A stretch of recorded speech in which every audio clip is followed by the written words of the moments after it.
तो देखिए बच्चों, अब हम स्टार्ट कर रहे हैं force on a charge particle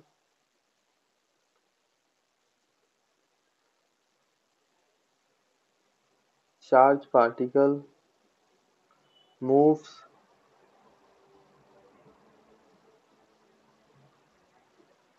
charge particle moving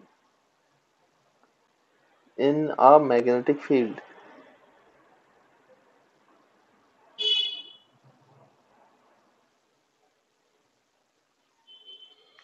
तो बच्चों, जब कोई चार्ज पार्टिकल किसी मैग्नेटिक फील्ड में मूव कराया जाता है, मतलब उसको वेलोसिटी दे दी जाती है, तो हमने ये पाया कि उस पे फोर्स लगता है।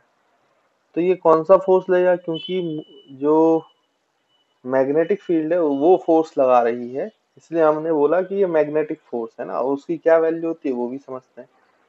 तो हालांकि आपको वैल्यूज वगैरह या फिर फॉर्मूला एनसीईआरटी में नहीं है, लेकिन हम एक बार लिख लेते हैं ताकि हमें चीजें समझ में आए।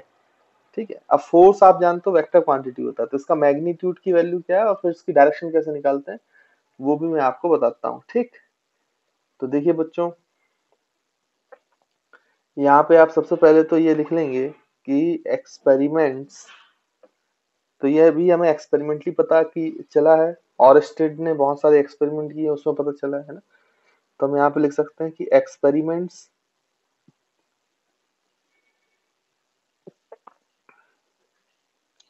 experiment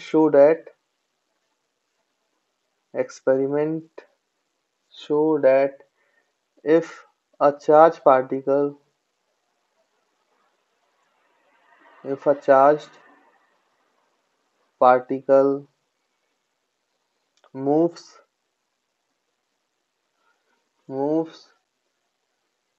in a magnetic field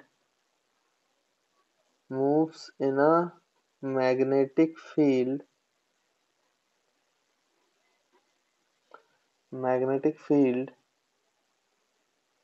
comma a force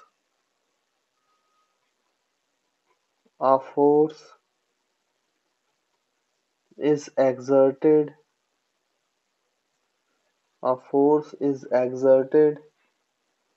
by the magnetic field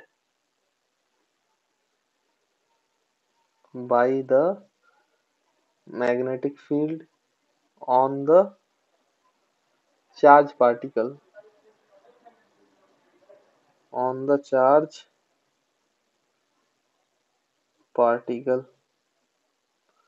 ठीक है बच्चों। तो आप ऐसा लिख सकते हो कि ये जो चार्ज पार्टिकल फोर्स लगता था ये किस किस बातों पर डिपेंड करता है। तो आप यहाँ पे लिख सकते हैं कि it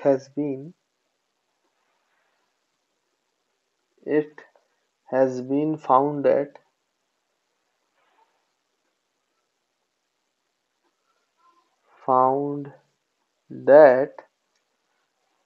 a more the velocity of charged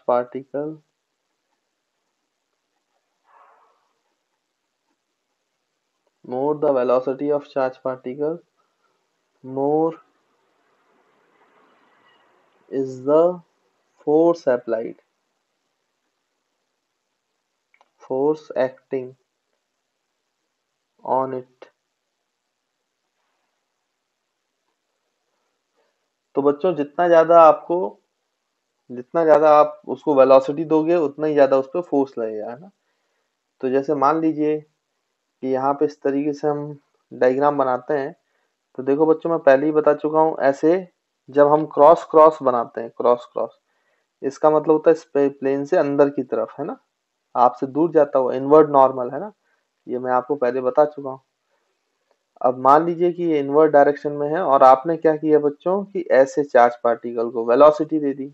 ये आपका एक क्यू चार्ज पार्टिकल है, ये इसकी वेलोसिटी है।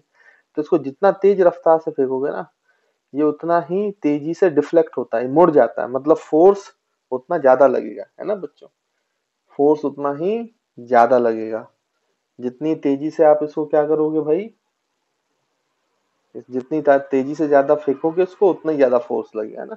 तो ये पहला वाला ये बोल रहा है कि भाई जो वेलोसिटी है फोर्स उस पर डिपेंड करता है। तो हम यहाँ पे लिख सकते हैं force is directly proportional to velocity of charge particle. फिर सेकंड चीज ये देखी गई कि ये जो मैग्नेटिक फील्ड आपने अप्लाई की है, ये मैग्नेटिक फील्ड जितनी ज्यादा प्रेजेंट होगा उतना तेजी से ये मुड़ेगा, मतलब उतना ज्यादा फोर्स लगेगा, ये भी बताता है ना। तो हम यहाँ पे लिख सकते हैं कि magnetic field force on a charge particle, force on a charge particle is directly proportional to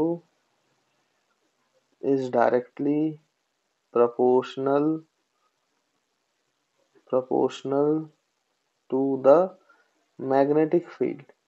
तो जितना मैग्नेटिक फील्ड ज्यादा होगा फोर्स भी उतना ज्यादा होगा, ये आपको बता रहा है। इसका मतलब सेकंड स्टेटमेंट ये बोल रहा है कि force is directly proportional to magnetic field, है ना।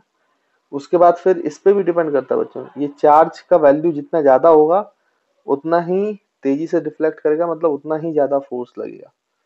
तो हम यहाँ पे लिख सकते हैं C point, more the charge on particle, comma more is the force acting on it. तो जितना ज्यादा चार्ज रहेगा पार्टिकल का उतना ही ज्यादा फोर्स भी लगेगा, है ना बच्चों, ये भी आपको बताया गया। अच्छा, इसमें एक और चीज है कि ये जो मैग्नेटिक फील्ड और वेलोसिटी है इनके बीच का एंगल जो होता है उस पर भी डिपेंड करता है।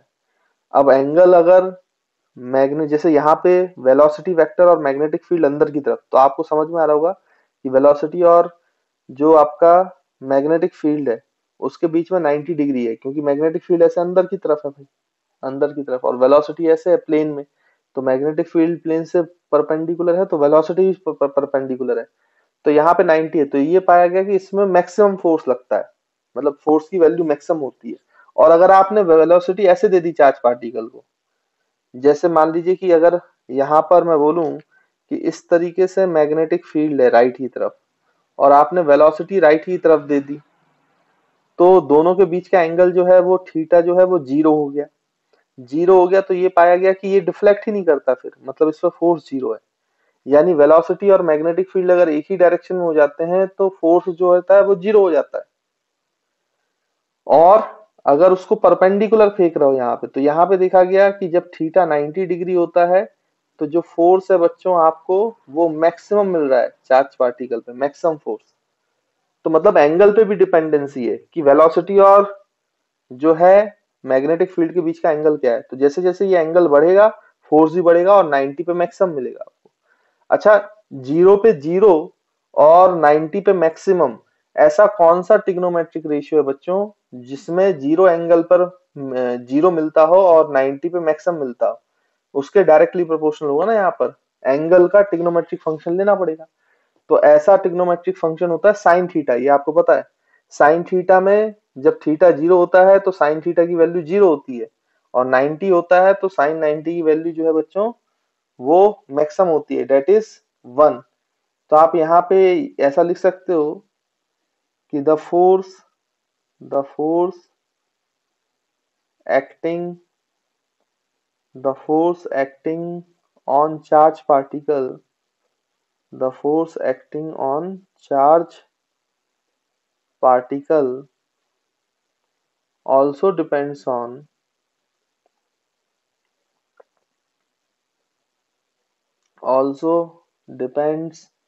on the sign of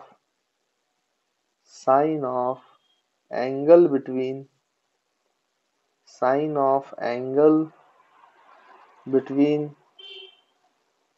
velocity and magnetic field। Velocity और मैग्नेटिक फील्ड की डायरेक्शन के साथ जो एंगल बन रहा है उस एंगल पे भी साइन के, उसके साइन के ट्रिग्नोमेट्रिक रेशियो के साथ ये फोर्स प्रोपोर्शनल है ना बच्चों। तो फोर्थ पॉइंट हम लिख सकते हैं F is proportional to sine theta, लेकिन याद रहे theta is the angle between velocity and magnetic field. Velocity और मैग्नेटिक फील्ड के बीच का एंगल है ये, कोई दूसरा एंगल मत ले लेना, ठीक है बच्चों। तो 90 पे मैक्सिमम मिलेगा और 0 पे 0 मिलेगा। इसलिए जब आप along the direction of magnetic field charge particle को थ्रो करते हैं या फेंकते हैं तो उस पर कोई भी फोर्स नहीं लगता है, जबकि परपेंडिकुलर डायरेक्शन में फोर्स फेंकेंगे तो उस पर मैक्सिमम फोर्स लगेगा।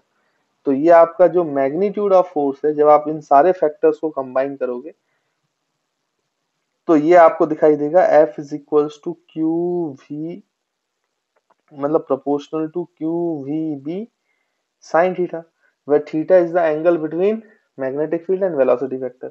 अब याद रखेंगे कि यहाँ पे अगर आप इक्वल टू लगाओगे तो एक प्रोपोर्शनलिटी कांस्टेंट आएगा k, तो k Q V B sine theta हो जाएगा।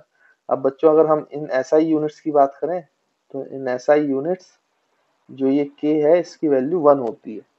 तो एसआई सिस्टम में या एसआई यूनिट में जो k है उसकी वैल्यू 1 हो जाती है, और हम एसआई सिस्टम को ही फॉलो करते हैं ना। तो अगर k की वैल्यू 1 हो गई है तो आपका जो फोर्स है वो बच्चों आपका आएगा Q V B into sin theta. So this is the value of force on a charged particle when we have give velocity to the charged particle in the magnetic field of strength B. तो B magnetic field की strength में इतना force apply होता है बच्चों। तो अगर हम बोले कि मैक्सिमम फोर्स कब है, तो आपको पता है कि थीटा अगर 90 डिग्री हो जाए तो साइन थीटा की वैल्यू जो है बच्चों मैक्सिमम होती है 1, then we get maximum force. तो मैक्सिमम फोर्स की वैल्यू क्या हो जाएगी, साइन थीटा की वैल्यू 1 डाल दो यहाँ पे, तो ये हो जाएगा क्यू वी बी। तो ये भी याद रखें कि मैक्सिमम फोर्स होता है क्यू वी बी। अच्छा बच्चों, ये तो जो फोर्स है ये तो आपका मैग्नीट्यूड है फोर्स का, लेकिन फोर्स वेक्टर क्वांटिटी है तो फोर्स की तो डायरेक्शन भी होती है भाई। अब उसकी डायरेक्शन किस डायरेक्शन में है ये हमें निकालना है।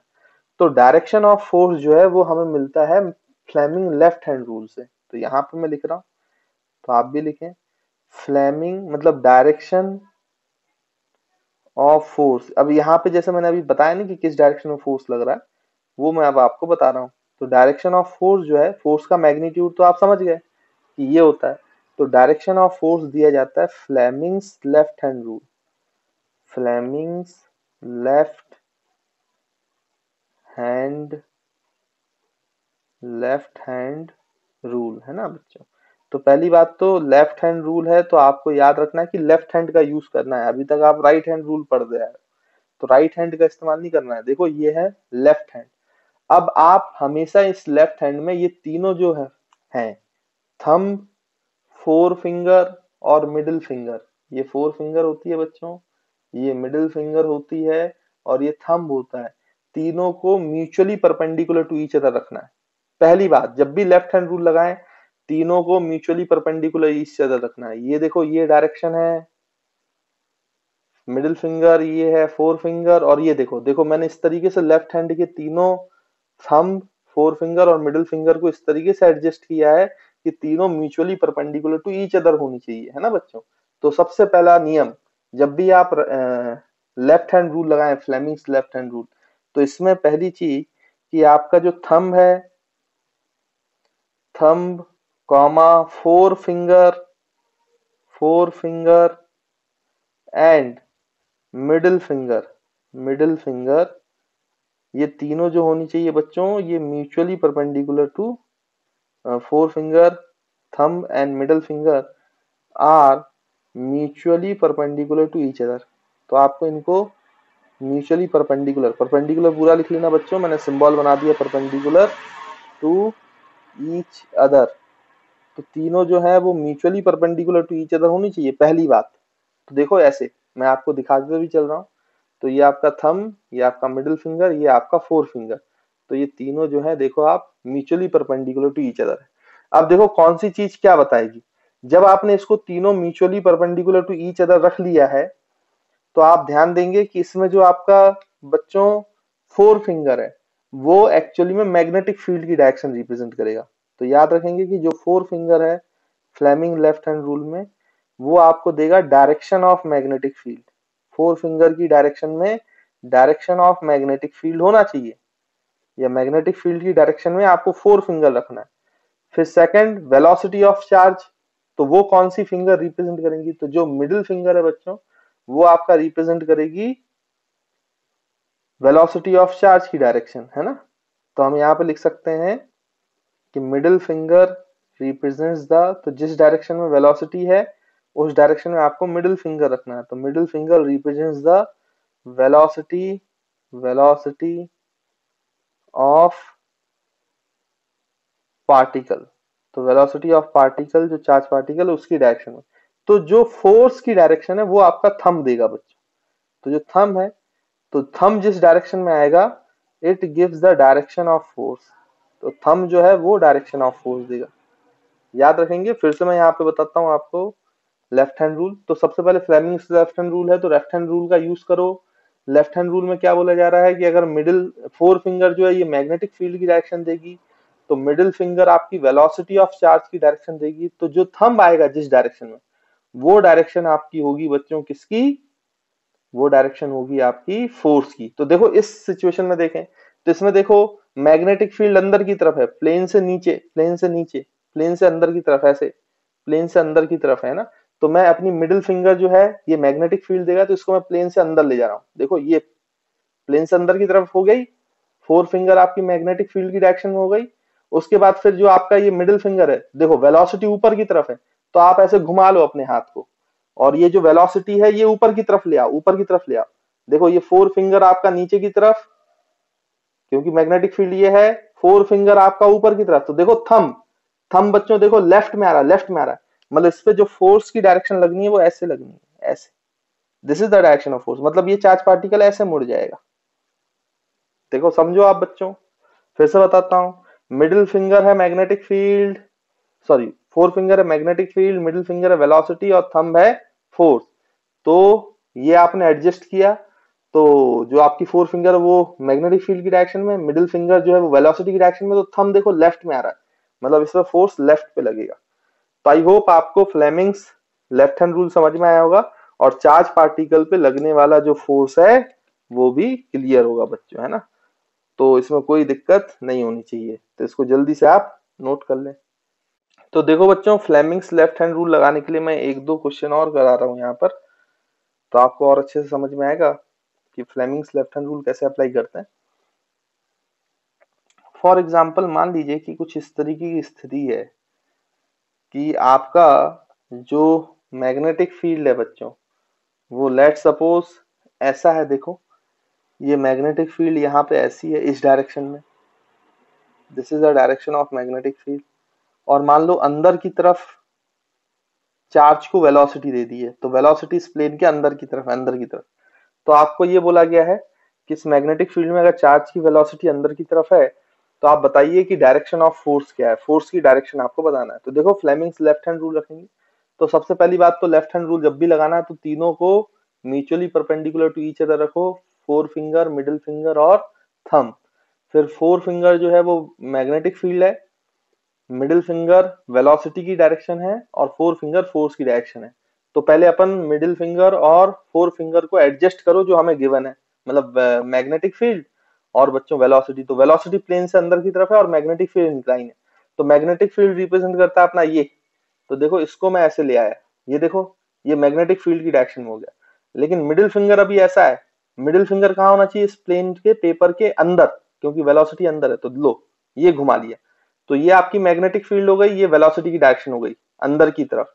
अब देखो बच्चों थंब कैसा आ रहा है, ये मैग्नेटिक फील्ड अंदर की तरफ वेलोसिटी, तो थंब देखो इधर आ रहा है, इधर इधर इस डायरेक्शन में।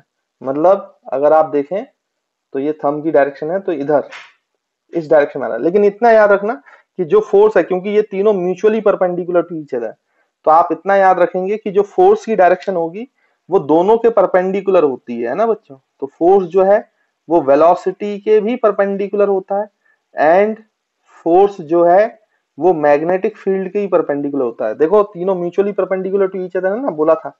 तो ये मैग्नेटिक फील्ड, ये करंट अंदर की तरफ, तो फोर्स ही आ रहा है, तो ये दोनों से परपेंडिकुलर है, आपका इस मैग्नेटिक फील्ड से ही परपेंडिकुलर है और आपके वेलोसिटी से ही परपेंडिकुलर है ना। तो यहाँ पे ये मैग्नेटिक फील्ड के परपेंडिकुलर बनाना पड़ेगा। तो ये मैग्नेटिक फील्ड है वेलोसिटी से तो परपेंडिकुलर होगा ही क्योंकि इसी प्लेन में, बट मैग्नेटिक फील्ड के परपेंडिकुलर ये डायरेक्शन है फोर्स की, तो चार्ज पार्टिकल पे इधर फोर्स लगेगा। तो आई होप आपको फोर्स की डायरेक्शन निकालते बनेगी बच्चों, है ना। तो ये आपका क्यू चार्ज था। जैसे अगर मैं और एग्जांपल्स की बात करूं तो लेट्स सपोज कि आपका बच्चों इस तरीके से है। यहाँ पे एक एग्जांपल और लेते हैं जल्दी से, तो देखो जैसे मान लीजिए कि मैं आपसे बोल रहा हूं कि हमारी मैग्नेटिक फील्ड ऐसी है, बाहर आती हुई, है ना बच्चों। तो मैग्नेटिक फील्ड जो है वो बाहर आती हुई ऐसे, याद है आपको ये डॉट डॉट डॉट डॉट, है ना बच्चों। तो मैग्नेटिक फील्ड ऐसे बाहर आती हुई, पेपर के प्लेन से बाहर आते हुए, आउटसाइड, आउटसाइड, है ना बच्चों। फिर उसके बाद आपने क्या किया कि मैग्नेटिक फील्ड बाहर आती हुई है और यहाँ पे आपने एक पार्टिकल को, एक इलेक्ट्रॉन है मान लो, इलेक्ट्रॉन, इलेक्ट्रॉन है, इलेक्ट्रॉन, ये बच्चों एक इलेक्ट्रॉन है। तो इलेक्ट्रॉन को, क्योंकि इलेक्ट्रॉन भी चार्ज पार्टिकल है, उसको आपने ऐसे वेलोसिटी दी है, ये v वेलोसिटी। हालांकि मैग्नेटिक फील्ड और वेलोसिटी के बीच का एंगल अभी भी 90 डिग्री है। तो वेलोसिटी आपने ऐसे दी हुई है, तो आपको बताना है कि इस इलेक्ट्रॉन में फोर्स किस डायरेक्शन लगेगा। तो बच्चों फिर से हम फ्लेमिंग्स लेफ्ट हैंड रूल पे आते हैं। तो देखो पहले तीनों को mutually perpendicular to each other रखना है, क्योंकि फोर्स जो है वो वेलोसिटी के ही परपेंडिकुलर है और फोर्स मैग्नेटिक फील्ड के ही परपेंडिकुलर है, और यहाँ पे वेलोसिटी और मैग्नेटिक फील्ड आपस में ही परपेंडिकुलर। तो आपने तीनों को mutually perpendicular to each other रखा। इसमें देखो ये फोर फिंगर जो है मैग्नेटिक फील्ड बताता है, मिडिल फिंगर जो है वो वेलोसिटी की डायरेक्शन बताता है, और थंब जो है वो फोर्स की डायरेक्शन बताता है। देखो आप सबसे पहले ये जो मैग्नेटिक फील्ड है ये ऊपर की तरफ है, आपकी तरफ है, तो आपकी तरफ ले लो। तो देखो ये मेरा फोर फिंगर जो है आपकी तरफ हो गया। अब मुझे वेलोसिटी की डायरेक्शन में अपनी मिडिल फिंगर को एडजस्ट करना है। तो देखो ये है, ये वेलोसिटी की डायरेक्शन है, ये है। तो देखो ये फोर्स बच्चों इधर आ रहा है, मतलब इस डायरेक्शन में आ रहा है, इस डायरेक्शन में। ये देखो, ये देखो, ये, तो ये इस डायरेक्शन में आ रहा है, और ये वेलोसिटी से ही परपेंडिकुलर है और मैग्नेटिक फील्ड से ही परपेंडिकुलर है। तो मुझे वेलोसिटी से परपेंडिकुलर डायरेक्शन में नीचे की तरफ, इधर इस डायरेक्शन में फोर्स की डायरेक्शन बनानी चाहिए। तो आई होप आप समझ गए होंगे बच्चों कि ये इस डायरेक्शन में मेरा फोर्स आया है इलेक्ट्रॉन पे, और ये वेलोसिटी से 90 डिग्री पर, ये फोर्स का डायरेक्शन। बट बच्चों जब आप इसको बनाओगे तो ये आंसर गलत होगा, किताबों में आप देखोगे तो ये आंसर आपको गलत मिलेगा। अब यहाँ पे क्या गलती हुई है, ये वाला करेक्ट था, ये आंसर गलत है। एक्चुअली में बच्चों यहाँ पे जो नेगेटिव, ये जो इलेक्ट्रॉन है ये नेगेटिव चार्ज है, नेगेटिव चार्ज। समझे इस बात को, इलेक्ट्रॉन जो होता है ये नेगेटिव चार्ज होता है, ये पॉजिटिव चार्ज नहीं है। तो जो ये हम फ्लेमिंग्स लेफ्ट हैंड रूल लगाते हैं, ये पॉजिटिव चार्ज के लिए डायरेक्शन है। समझे बात, जो आपने ये डायरेक्शन निकाली ना, ये वेलोसिटी से, मतलब ये ऊपर ले आया, जो आपका ये फिंगर है वो इधर आया, तो ये थंब आया, तो ये पॉजिटिव चार्ज के लिए डायरेक्शन देता है Fleming's left hand rule. Positive charge की वेलोसिटी होती है तो ये फोर्स की डायरेक्शन देता है। लेकिन यहाँ पे इलेक्ट्रॉन नेगेटिव चार्ज, इस बात को समझो, पहले कोई समस्या नहीं थी। पहले के दोनों एग्जाम्पल जो मैंने पीछे पेज में बनाया था और यहाँ पे बनाया, इनमें पॉजिटिव चार्ज था, लेकिन इलेक्ट्रॉन तो नेगेटिव चार्ज होता है। तो आप कुछ नहीं, आपको चिंता नहीं करना है, आप तो डायरेक्शन वैसी बनाओ जैसे आप देखते हो। जैसे अभी हमने देखा था ये मैग्नेटिक फील्ड, ये करंट, तो ये आपका फोर्स का डायरेक्शन ऐसे आ गया इस डायरेक्शन में परपेंडिकुलर टू वेलोसिटी। लेकिन अगर ये नेगेटिव चार्ज है तो इसका डायरेक्शन अपोजिट कर दो। अगर पॉजिटिव चार्ज है तो यही डायरेक्शन है, और नेगेटिव चार्ज है तो अपोजिट कर दो, है ना। तो ध्यान रखें कि ये नेगेटिव चार्ज, इसलिए ये डायरेक्शन नहीं होगा फ्लेमिंग्स लेफ्ट हैंड रूल लगाने के बाद। जब आप फ्लेमिंग्स लेफ्ट हैंड रूल लगा लें और देख लें कि नेगेटिव चार्ज है तो इस डायरेक्शन को अपोजिट कर दें, तो ऐसे फोर्स लगेगा नेगेटिव चार्ज पे, है ना। तो सिंपल है, कोई दिक्कत वाली बात नहीं है। जो आप फ्लेमिंग लेफ्ट हैंड रूल्स में फोर्स की डायरेक्शन निकालते हो वो पॉजिटिव चार्ज के लिए निकालते हो, पॉजिटिव चार्ज की वेलोसिटी के हिसाब से निकालते हो। तो अगर नेगेटिव चार्ज आ जाए तो उस डायरेक्शन को अपोजिट कर दो, जो फ्लेमिंग्स लेफ्ट हैंड रूल में आपको डायरेक्शन मिला है ना। तो आई होप आपको बच्चों क्लियर होगा, समझ में आया होगा कि फोर्स की डायरेक्शन कैसे चेक की जाती है, पॉजिटिव चार्ज के लिए भी और नेगेटिव चार्ज के लिए, ना। तो इस बात का थोड़ा सा ध्यान देना नेगेटिव चार्ज वाले में, है ना। बाकी तो कोई दिक्कत नहीं है, नेगेटिव चार्ज में ही बच्चा गलती करता है। तो देखो बच्चों ये चार्ज हो गया। तो कभी भी एक चार्ज को मैग्नेटिक फील्ड में अगर आप दौड़ाओगे, मतलब उसको रफ्तार दोगे, तो उस पर फोर्स लगता है। फोर्स की डायरेक्शन क्या है, लेफ्ट हैंड रूल क्या है, और नेगेटिव चार्ज में भी कैसे डायरेक्शन पहचानी जाती है, ये सब मैं आपको बता चुका हूँ, है ना। अब आते हैं कि अगर मैग्नेटिक फील्ड में आप एक करंट कैरिंग वायर को रखोगे तो भी फोर्स लगता है बच्चों, है ना, ऐसा नहीं फोर्स नहीं लगता उस पर। तो अब जो हमारा नेक्स्ट सेक्शन है उसमें आप हेडिंग डालें, force acting on a current carrying conductor, current carrying conductor in magnetic field. तो अगर हम मैग्नेटिक फील्ड में एक करंट कैरिंग वायर प्लेस करेंगे तो उस पर भी फोर्स लगेगा, अगर वो करंट उसमें जा रहा है तो, है ना। तो देखो ये भी एक्सपेरिमेंटली पता किया। तो एक बार हुआ क्या था बच्चों, यहाँ पर इस तरीके से ऐसे रिजिड सपोर्ट में इस तरीके से दो रिजिड सपोर्ट थे, उसके बीच में एक ऐसे वायर लगा दिया गया बच्चों, है ना, वायर लगा दिया गया। ये मान लो ए है और ये मान लो बी है। तो हुआ क्या कि यहाँ पे इस तरीके से मैग्नेटिक फील्ड प्लेस कर दी अंदर की तरफ, ये वायर है एपी, और ये मैग्नेटिक फील्ड ऐसे लगा दी इनवर्ड डायरेक्शन इसके वायर के प्लेन के परपेंडिकुलर। तो ये आपका क्या हो गया बच्चों, ये हो गया मैग्नेटिक फील्ड, है ना। अब जैसे ही हमने वायर में क्या किया कि करंट मूव किया, जैसे हमने वायर में बच्चों करंट मूव किया, वैसे इस पे क्या लगा है, फोर्स लगा है ना। तो मान लीजिए कि करंट जो है वो बी से ए गया है, बी से ए। तो हमने ये देखा कि जब हम उसमें करंट फ्लो कराया तो ये वायर ऐसे मुड़ जाता है इस तरीके, मतलब उसमें करंट तो जा रहा है लेकिन वायर थोड़ा सा ऐसे टिल्ट हो गया, टिल्ट, पहले स्ट्रेट था थोड़ा इधर आ गया। इसका मतलब इस डायरेक्शन में फोर्स लगा है, तभी तो ऐसे मुड़ जाएगा, नहीं तो कैसे मुड़ेगा भाई। फिर हमने क्या किया कि इस वायर का में जो करंट है उसकी डायरेक्शन अपोजिट की, मतलब अभी करंट ए से बी गई थी, अब जो करंट है उसको बच्चों बी से ए ले जाया गया। तो ये वायर है, ये वाला पॉइंट ए है, ये वाला पॉइंट बी है, तो ए से बी ले जाया गया, अभी बी से ए आया था करंट। और मैग्नेटिक फील्ड वैसी है, तो जैसे ही करंट का स्विच ऑन किया, मतलब इस वायर में करंट फ्लो हुआ फ्रॉम ए टू बी, तो हमने देखा कि इंटरेस्टिंगली कि अब वायर ऐसे मुड़ जाता है इधर, देखो ये ऐसे करंट की डायरेक्शन, मतलब फोर्स अब ऐसे लगा। फिर बाद में और अच्छी स्टडी की गई, तो जो एक्चुअल एक्सपेरिमेंट किया गया था वो मैं आपको बताता हूँ। ये तो फिर कंक्लूजन बताते हैं हम, है ना। फिर बाद में और एक्सपेरिमेंट किए थे जो आपने आपकी किताब में जो एनसीईआरटी में है उसमें जो एक्टिविटी की गई है वो एक्सपेरिमेंट सुने, उसमें कैसे एक्सपेरिमेंट किया गया था। तो वहां पे उन्होंने क्या किया था कि इस तरीके से एक स्टैंड लिया है। तो ये जो एग्जाम्पल है, जो एक्सपेरिमेंट है, मैं ये एनसीईआरटी वाला बता रहा हूँ आपको। तो ऐसे एक इंसुलेटिंग स्टैंड लेते हैं। तो स्कूल में पता नहीं आपके यहाँ एक्टिविटी कराते हैं कि नहीं, तो स्कूल में कराई जाती है एक्टिविटी, है ना। और ये इंसुलेटिंग स्टैंड है और इस स्टैंड पे ऐसे रॉड, अगर आप लोग कभी फिजिक्स लैब गए हो या केमिस्ट्री लैब गए हो तो इस तरीके से एक स्टैंड लगे रहते हैं बच्चों। केमिस्ट्री लैब में भी होता है, उसमें ब्यूरेट वगैरह रखते हैं ना, अगर आपने देखा हो कभी तो ऐसे एक रॉड रहती है, ऐसा एक स्टैंड होता है, ये स्टैंड प्लेटफॉर्म पे लगा रहता है ना। तो ये स्टैंड हो गया बच्चों आपका। और उसके बाद फिर यहाँ पर इस तरीके से रॉड रहती है और इस रॉड से भाई इस तरीके से हुक लगे रहते हैं। और फिर यहाँ पे ऐसे पकड़ने के लिए क्लिप्स होते हैं ना, शायद आपने देखा हो। तो ये जो क्लिप है, इस क्लिप में हम इस तरीके से वहां पे जब ये एक्सपेरिमेंट किया जाता है तो इस तरीके से एक रॉड लगा दी जाती है, क्लिप में रॉड फंसा देते हैं हम। ये कंडक्टिंग रॉड होती है बच्चों, क्योंकि इसमें कनेक्शन देंगे तो करंट फ्लो होगा।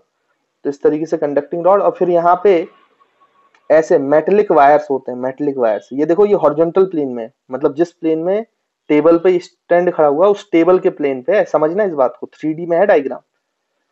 तो फिर यहाँ पे दो कंडक्टिंग वायर्स है ना बच्चों। ऐसा नहीं है कि ये नीचे है तो ऐसे खिसक आएगा, नहीं नहीं, ये बिल्कुल ऐसे हॉरिजॉन्टल प्लेन पे है। जैसे बच्चों ये टेबल है ना, टेबल, यहाँ पे ऐसा मानो कि ये टेबल है, टेबल के प्लेन पे है, तो टेबल के प्लेन पे ही ये वायर लटका हुआ है ना। ये वर्टिकल प्लेन, वर्टिकल है, वर्टिकल हाइट पे वायर को लटकाया है। आई होप आप समझ पा रहे होंगे। और वायर, इसके बाद ये जो वायर है इसके नीचे एक कंडक्टर इन वायर से कनेक्ट करके एक कंडक्टर जोड़ दिया जाता है बच्चों।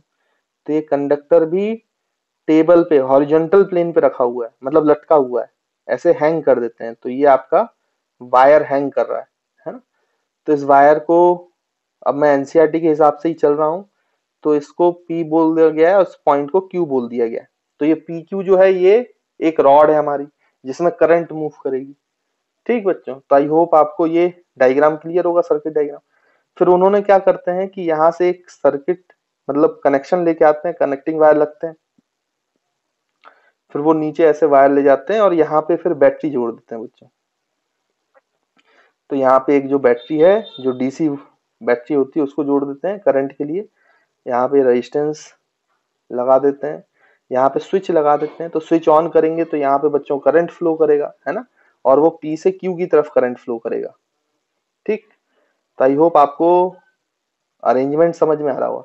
और फिर ये वाला जो वायर है इसको ऐसे ले जाते हैं और फिर ये स्टैंड के थ्रू आप ऐसे ऊपर ले जाते हो बच्चों, ऐसे स्टैंड के थ्रू ऐसे ऊपर ले जाते हो, फिर ये वाले पॉइंट से कनेक्ट कर देते हो। तो ये वायर है, ये दूसरे पॉइंट से कनेक्ट हो गया।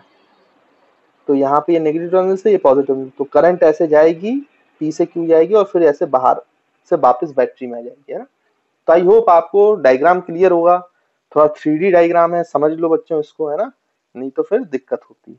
अब उन्होंने क्या किया कि यहाँ पर मैग्नेटिक फील्ड लाना है। करंट कैरिंग वायर में तो तब फोर्स लगना है जब मैग्नेटिक फील्ड प्रेजेंट है। मैग्नेटिक फील्ड ही नहीं होगा तो कैसे लगेगा। ठीक, तो मैग्नेटिक फील्ड बनाने के लिए हॉर्स शू मैग्नेट का यूज किया जाता है बच्चों, है ना। तो याद रखेंगे हॉर्स शू मैग्नेट। तो ऐसे हॉर्स शू मैग्नेट होता है, मान लो ये मैग्नेट हॉर्स शू मैग्नेट का साउथ पोल है, फिर ये ऐसे यू शेप का होता है, ये सब आप जानते होंगे, है ना। तो ये वर्टिकल रखा गया ऐसे horse shoe magnet, vertically place किया गया ना। तो ये कुछ इस तरीके से ऐसे, फिर ये ऐसे आएगा बच्चों। तो आप समझ गए होंगे शायद, है ना, 3D फिगर है, जितना पॉसिबल हो पाया मैं बना पाया हूं। तो ये नीचे वाला जो पोल है नॉर्थ पोल है। तो आप ध्यान से देखो कि जो मैग्नेटिक फील्ड की डायरेक्शन है वो ऐसी है, बॉटम टू टॉप, नीचे से ऊपर की तरफ, नीचे से ऊपर की तरफ वर्टिकल, और वायर जो है वो ऐसे हॉरिजॉन्टल रखा हुआ है ना। अब होता क्या है कि जैसे ही आप इसमें करंट फ्लो कराओगे बच्चों, करंट फ्लो कराओगे, जैसे इस स्विच को ऑन किया तो इसमें ये करंट पॉजिटिव टर्मिनल से निकला, फिर यहाँ गया, फिर नीचे गया, फिर इस वायर में इस डायरेक्शन में गया है करंट, ऐसे ऐसे, this is the direction of current. फिर ये क्यू में गया, फिर इस वायर के थ्रू नीचे आया, फिर ऐसे गया और वापस ये बैटरी में करंट आई आ गया है। तो करंट आई की डायरेक्शन जो वायर में है, पी क्यू रॉड में है, वो ऐसी है। ठीक है, बाहर से अंदर की तरफ। ठीक बच्चों, अब इसमें ये देखा गया कि इस पे जो फोर्स लगा बच्चों, वो फोर्स इस तरीके से लगता है। करंट ऐसे है, मैग्नेटिक फील्ड ऊपर की ओर है, तो फोर्स ऐसे राइट की तरफ, राइट की तरफ। यानी जब आप एक्सपेरिमेंट करते हो, जैसे ही स्विच ऑन करते हो, तो ये जो पूरी रॉड है ये ऐसे राइट की तरफ उड़ जाती है, ऐसे राइट की तरफ निकल आती है, ऐसे हैंग हो जाती है इस तरीके से, ऐसे मतलब बिल्कुल वर्टिकली हैंग ना होके थोड़ा सा ऐसे टिल्ट हो जाती है। टिल्ट होने का मतलब, राइट की तरफ टिल्ट होने का मतलब कि फोर्स जो है वो राइट की तरफ लगा। इसका मतलब ये एक्सपेरिमेंट भी प्रूफ कर रहा है, ये एक्टिविटी भी प्रूफ कर रही है कि आपका जो बच्चों वायर है, करंट कैरिंग वायर, अगर उसको मैग्नेटिक फील्ड में रखा जाए तो उस पर फोर्स लगता है। और ये दोनों एक्सपेरिमेंट भी यही बता रहे हैं आपको, है ना। तो अब इस पे जो फोर्स लग रहा है, करंट कैरिंग वायर जो आई ले रहा है, मान लो जो कंडक्टर का लेंथ है बच्चों वो एल है, ये कंडक्टर की लेंथ मान लीजिए कि एल है और करंट आई है, तो इस पे जो फोर्स का वैल्यू है, मैग्नीट्यूड है, ये कितना है, ये पहला सवाल है ना। हालांकि फोर्स का मैग्नीट्यूड आपको एनसीईआरटी में नहीं दिया, लेकिन मैं आपको फिर भी उसका फॉर्मूला बता दूंगा। और इसकी डायरेक्शन कैसे आ रही है, जैसे इसमें लेफ्ट की तरफ कैसे आई, इसमें राइट की तरफ कैसे आई, इसमें राइट की तरफ कैसे आई। तो मैं पहले फोर्स की डायरेक्शन आपको बता देता हूँ कि उसको कैसे देखते हैं फोर्स की डायरेक्शन को, है ना बच्चों। तो यहाँ पर हमेशा, यहाँ पे भी आपको, जैसे आपने मूविंग चार्ज के लिए फ्लेमिंग्स लेफ्ट हैंड का रूल का यूज किया था, तो यहाँ पे भी आपको फ्लेमिंग लेफ्ट हैंड रूल का यूज करना है। बस कुछ चीजें बदलेंगी, वो आपको नोट करना है। Fleming's left hand rule. तो बच्चों बाकी आपको पता है कि फ्लेमिंग्स लेफ्ट हैंड रूल में जो तीनों हैं, फोर फिंगर, मिडिल फिंगर और थंब, इन तीनों को mutually perpendicular to each other रखना है, इसमें तो कोई दिक्कत है नहीं। उसके बाद फिर फोर्स की अगर हमें डायरेक्शन तो देखिए स्टूडेंट्स, इसमें फ्लेमिंग लेफ्ट हैंड रूल क्या है, तो जैसे मैंने आपको बताया कि ये mutually perpendicular to each other होना चाहिए, वो तो कंडीशन है ही, तो मैं उसको दोबारा नहीं लिख रहा हूँ। फिर यहाँ पे कौन सी चीज क्या रिप्रेजेंट करती है, तो देखो सब कुछ सेम है। जहां पे वेलोसिटी ऑफ चार्ज पार्टिकल था मिडिल फिंगर में, वहां पे करंट में भी तो चार्ज पार्टिकल ही फ्लो कर रहे हैं ना, तो वहां पे करंट की डायरेक्शन आ जाएगी बस। बाकी सब चीज सेम है ना। तो कोई आपको फिर से सीखने की जरूरत नहीं है, आप जानते हो। तो हम यहाँ पे क्या लिखेंगे कि जो आपका फोर फिंगर है बच्चों, लेफ्ट हैंड रूल का जो फोर फिंगर है वो क्या रिप्रेजेंट करेगी, तो वंस अगेन वो आपको देगी डायरेक्शन ऑफ मैग्नेटिक फील्ड की डायरेक्शन में होगी। डायरेक्शन ऑफ मैग्नेटिक फील्ड की डायरेक्शन में ही आपको फोर फिंगर रखना है, जैसे पहले था वैसे ही। आपका मिडिल फिंगर था तो वहां वेलोसिटी ऑफ चार्ज था, तो यहाँ वेलोसिटी ऑफ चार्ज की जगह बच्चों क्या आ जाएगा, डायरेक्शन ऑफ करंट, है ना। तो डायरेक्शन ऑफ करंट, करंट की डायरेक्शन में आपको मिडिल फिंगर रखना है। तो जो थंब है, तो वापस से वो थंब कौन सी डायरेक्शन देगा बच्चों आपको, लेकिन याद रखें ये लेफ्ट हैंड रूल में लगाना है और mutually perpendicular to each other रखते हुए लगाना। थंब जो है वो फोर्स की डायरेक्शन देगा। तो आई होप आपको यहाँ पे भी Fleming's left hand rule clear होगा। एक बार मैं यहाँ पे सब जगह चेक करा देता हूँ, जो एक्सपेरिमेंट मिला है वो लेफ्ट हैंड रूल से सही आता है। तो ये बच्चों आपका फोर फिंगर, तो ये मैग्नेटिक फील्ड की डायरेक्शन में, ये करंट की डायरेक्शन में, तो ये फोर्स की डायरेक्शन। ये मैग्नेटिक फील्ड, ये करंट, तो ये फोर्स, तीनों mutually perpendicular to each other. देखो मैग्नेटिक फील्ड अंदर की तरफ है तो अंदर की तरफ कर दो उंगली अपनी, नीचे अंदर की तरफ। तो आपकी फोर फिंगर ऊपर की तरफ होनी चाहिए, सॉरी मिडिल फिंगर ऊपर की तरफ होनी चाहिए, क्योंकि करंट की डायरेक्शन जो है ऊपर की तरफ है, तो ऊपर की तरफ कर दो बच्चे। तो देखो ये आपका फोर फिंगर नीचे की तरफ, क्योंकि मैग्नेटिक फील्ड नीचे की तरफ है। ये फोर फिंगर ऊपर की तरफ, क्योंकि ऊपर की तरफ करंट है। तो देखो आपका जो थंब है वो लेफ्ट की तरफ आ रहा है, लेफ्ट की तरफ। तो देखो इस पे फोर्स लेफ्ट की तरफ लगा, बिल्कुल सही है। इसमें लगाना है तो मिडिल फिंगर नीचे की तरफ आपका, सॉरी फोर फिंगर नीचे की तरफ, मैग्नेटिक फील्ड नीचे की, और नीचे की तरफ आपका ये हो जाएगा बच्चों क्या चीज, करंट जो है वो ऊपर से नीचे, तो ऊपर से नीचे करंट हो गया। तो जो फोर्स है देखो बच्चों राइट तरफ आया, राइट की तरफ, तो देखो राइट की तरफ फोर्स लग रहा है। अब इसमें लगाएं तो इसमें जो मैग्नेटिक फील्ड है वो ऐसे ऊपर की तरफ है। आपका जो करंट है वो P से Q इस तरफ, इस डायरेक्शन में, हॉरिजॉन्टल के इस डायरेक्शन में जा रहा है। तो देखो ये जो फोर्स है ये राइट की तरफ आया, तो इसका मतलब ये वायर राइट की तरफ जा रहा है।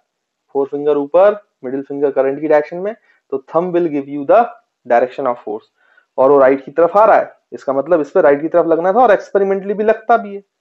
इसलिए तो हमने फ्लेमिंग लेफ्ट हैंड रूल बताया, समझाया है, ताकि हम फोर्स की डायरेक्शन निकाल पाए।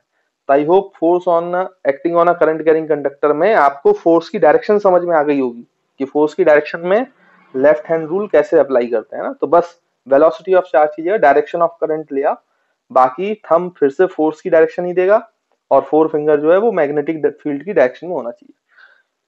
तो बच्चों डायरेक्शन से रिलेटेड मेरे ख्याल से अब कोई इशू नहीं है। अब इसके मैग्नीट्यूड की बात करते हैं। तो देखिए बच्चों जो करंट कैरिंग वायर में फोर्स लग रहा है उसकी डायरेक्शन तो हमने देख लिया, अब मैग्नीट्यूड जल्दी से निकाल लेते हैं यहाँ पे। तो किन किन बातों पे डिपेंड करता है मैग्नीट्यूड, वो मैं आपको बता देता हूँ। तो magnitude of force acting on a current carrying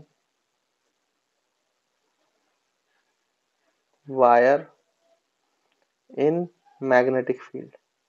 तो अगर हम करंट कैरिंग वायर है उस पे मैग्नेटिक फील्ड में प्लेस करेंगे तो उस पर जो फोर्स लगेगा उसका मैग्नीट्यूड क्या होगा वो हम देखते हैं। तो उसका जो फोर्स का मैग्नीट्यूड है बच्चों, वो किन किन बातों पर डिपेंड करता है वो मैं आपको यहाँ पे बताता हूँ, फिर हम कंबाइन कर लेंगे उन सभी को, यही करते आ रहे हैं ना अभी तक।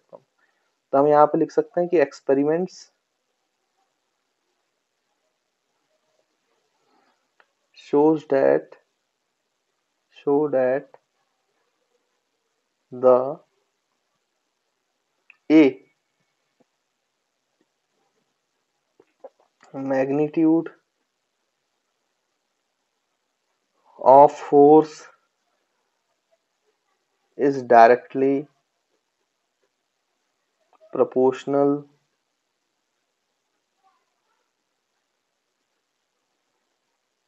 to the current in conductor।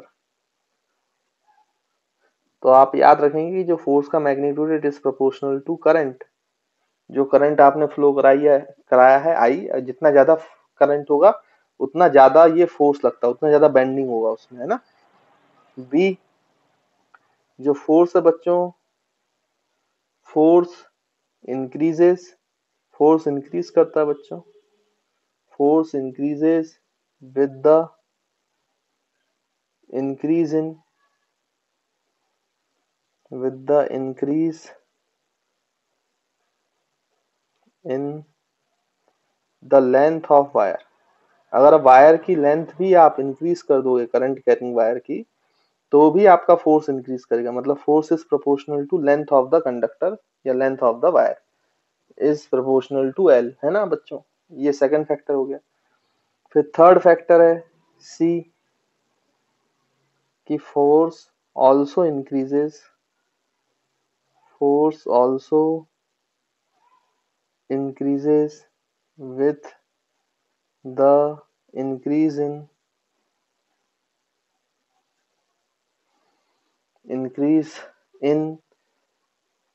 the strength of magnetic field।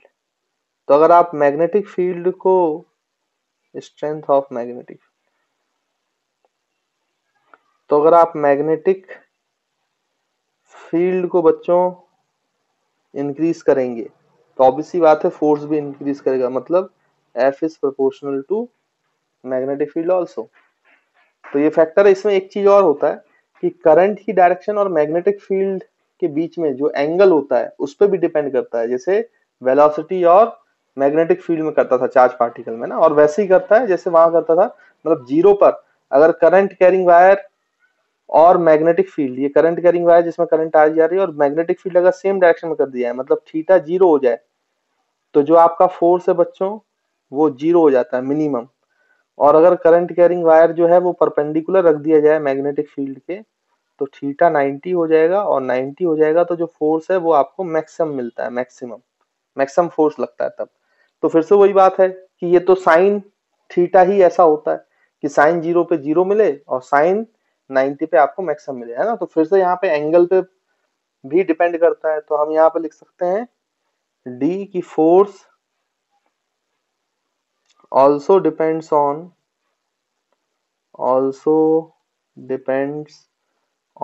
the angle, sine of angle, है ना बच्चों, sine of angle between, sine of angle between, sine of angle बच्चों between direction of current, direction of current and direction of magnetic field. तो magnetic field और current की direction के बीच में, मैग्नेटिक फील्ड की डायरेक्शन में और करंट की डायरेक्शन के बीच में जो भी एंगल बनेगा उस पर भी डिपेंड करेगा फोर्स। तो साइन ऑफ एंगल पे डिपेंड करता है ना। तो याद रखेंगे force is proportional to sine theta, है ना। तो फिर से सबको मर्ज कर दो तो फोर्स आ जाएगा आपका proportional to I L B sine theta. तो फिर से प्रोपोर्शनलिटी कांस्टेंट लगेंगे के, तो I L B sine theta. फिर से वही बात है, ऐसा ही सिस्टम में आप जब जाते हो तो इन ऐसा ही सिस्टम जो के की वैल्यू है वो बच्चों 1 हो जाती है। इन ऐसा ही सिस्टम द वैल्यू ऑफ के इज इक्वल टू 1। तो फोर्स बच्चों आपका न्यूटन में आएगा, बी अगर टेस्ला में रखोगे, एल मीटर्स में रखोगे और आई एम्पियर्स में रखोगे। तो force is equal to I L B into sine theta. तो ये आंसर आएगा न्यूटन्स में। तो आई होप बच्चों आपको करंट कैरिंग वायर में कितना फोर्स लगता है वो आपको याद रहेगा। और थीटा पे मैक्सिमम रखता है तो आपको पता है कि थीटा 90 डिग्री है, तो साइन 90 की वैल्यू बच्चों 1 है। तो आपका जो फोर्स है वो मैक्सिमम है। तो मैक्सिमम फोर्स कितना मिलता है, तो F max is equal to आप लिख सकते हो यहाँ पर बच्चों आई एल बी। तो ये मैक्सिमम फोर्स की वैल्यू है जब जो करंट कैरिंग वायर है और मैग्नेटिक फील्ड है वो आपस में परपेंडिकुलर हो, तब आपका फोर्स मैक्सिमम है। और मैक्सिमम फोर्स की वैल्यू सिंपली आप लिख सकते हो आई एल बी। तो आई होप बच्चों आपको क्लियर होगा।